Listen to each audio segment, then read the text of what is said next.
పార్టీకి పట్టుంది, బలమైన క్యాడర్ ఉంది. కానీ అక్కడ వైసీపీని నడిపించే నాయకులే సరిగ్గా లేరట. సుదీర్ఘ రాజకీయ అనుభవం ఉన్న కుటుంబానికి చెందిన నేతని నియోజకవర్గ ఇన్ఛార్జిగా ఉన్నప్పటికీ పార్టీని నడిపించడంలో మాత్రం దూకుడు ప్రదర్శించడం లేదట. అధిష్టానం చెప్పే వరకు ఎలాంటి యాక్టివిటీ చేపట్టట్లేదట. దీంతో ఆ లీడర్ తీరుతో క్యాడర్ పార్టీకి దూరం అవుతోందట. ఏకంగా ఆ నియోజకవర్గ వైసీపీ బాధ్యతలు ప్రస్తుత ఇన్ఛార్జ్ కన్నా ఆయన కుమారుడికిస్తే బాగుంటుందన్న టాక్ ఊపందుకుందట. ఇంతకు ఎక్కడా నియోజకవర్గం, ఎవరా నాయకులు?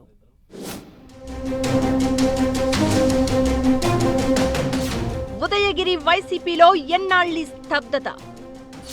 పార్టీ స్ట్రాంగ్ గా ఉన్నా అంతంత మాత్రంగానే యాక్టివిటీ. నియోజకవర్గ ఇన్ఛార్జ్ మేకపాటి రాజగోపాల్ రెడ్డి దూకుడేది. మేకపాటి రాజగోపాల్ రెడ్డిపై క్యాడర్ అసంతృప్తిగా ఉందా?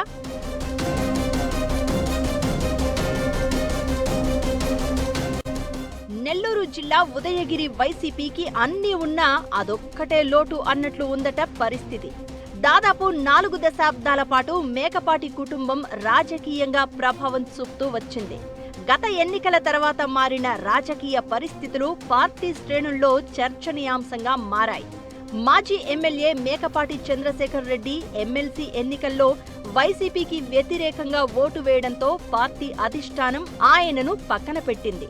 ఆయన టీడీపీలో చేరడంతో 2024 ఎన్నికల్లో మేకపాటి సోదరుల్లో ఒకరైన మేకపాటి రాజగోపాల్ రెడ్డికి వైసీపీ టికెట్ ఇచ్చింది. టీడీపీ అభ్యర్థిగా పోటీ చేసిన కాకర్ల సురేష్ చేతిలో మేకపాటి రాజగోపాల్ రెడ్డి పరాజయం పాలయ్యారు. అయితే గత ఎన్నికల్లో పరాజయం తర్వాత ఉదయగిరిలో వైసీపీ పరిస్థితి దారుణంగా మారిందట. క్యాడర్ స్ట్రాంగ్ గా ఉన్నా, పార్టీ బలంగా ఉన్నా, పార్టీ బలోపేతం దిశగా అడుగులు వేసే నాయకులు లేక ఇబ్బంది పడాల్సి వస్తోందట. పార్టీ పిలుపునిచ్చే కార్యక్రమాలను కూడా తక్కువే నిర్వహిస్తున్నారట. క్షేత్రస్థాయిలో యాక్టివ్ గా లేకపోవడంతో కార్యకర్తల్లో అసంతృప్తి నెలకొందట.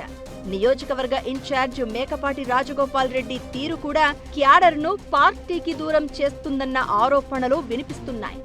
రాజగోపాల్ రెడ్డికి బలమైన ఆర్థిక, సామాజిక, రాజకీయ బలం ఉన్నప్పటికీ దానిని పార్టీ బలోపేతానికి ఉపయోగించడంలో విఫలమయ్యారనే విమర్శలు వినిపిస్తున్నాయి.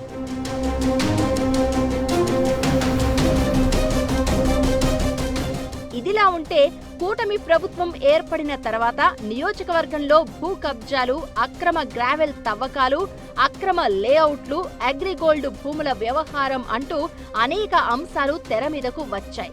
కానీ వైసీపీ వీటిని క్యాష్ చేసుకుని అధికార పక్షాన్ని ఇరకాటంలో పెట్టడంలో సక్సెస్ కాలేకపోయిందని సొంత పార్టీ క్యాడరే చర్చించుకుంటున్న పరిస్థితి.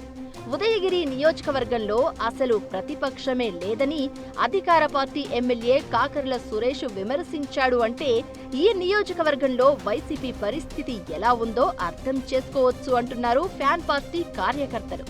మేకపాటి రాజగోపాల్ రెడ్డి దూకుడుగా వ్యవహరించడం లేదని, కార్యకర్తలకు ఏదైనా సమస్య వస్తే క్విక్ గా రియాక్ట్ కావడం లేదని ఆవేదన వ్యక్తం చేస్తున్నారట.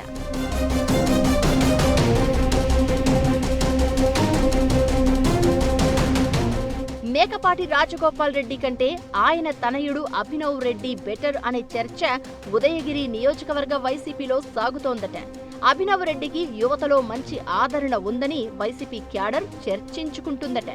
ఉదయగిరి, వింజమూరు, కొండాపురం, సీతారాంపురం, జలదంకి మండలాల్లో పార్టీ బలంగా ఉన్నప్పటికీ వరికుంటపాడు, దుత్తలూరు, కలిగిరి మండలాల్లో సమర్థవంతమైన నాయకత్వం లేకపోవడంతో కార్యకర్తలు నిరుత్సాహానికి గురవుతున్నారని స్థానిక నేతలే చెబుతున్నారు. కొన్ని మండలాల్లో నాయకుల ఒంటెద్దు పోకడలతో పార్టీ తీవ్రంగా నష్టపోవాల్సి వస్తోందని బాధపడుతున్నారు కార్యకర్తలు. ఉదయగిరి వైసీపీకి మళ్లీ పూర్వ వైభవం తీసుకొచ్చేందుకు పార్టీ అధిష్టానం ఎలాంటి చర్యలు చేపడుతుందో చూడాలి మరి.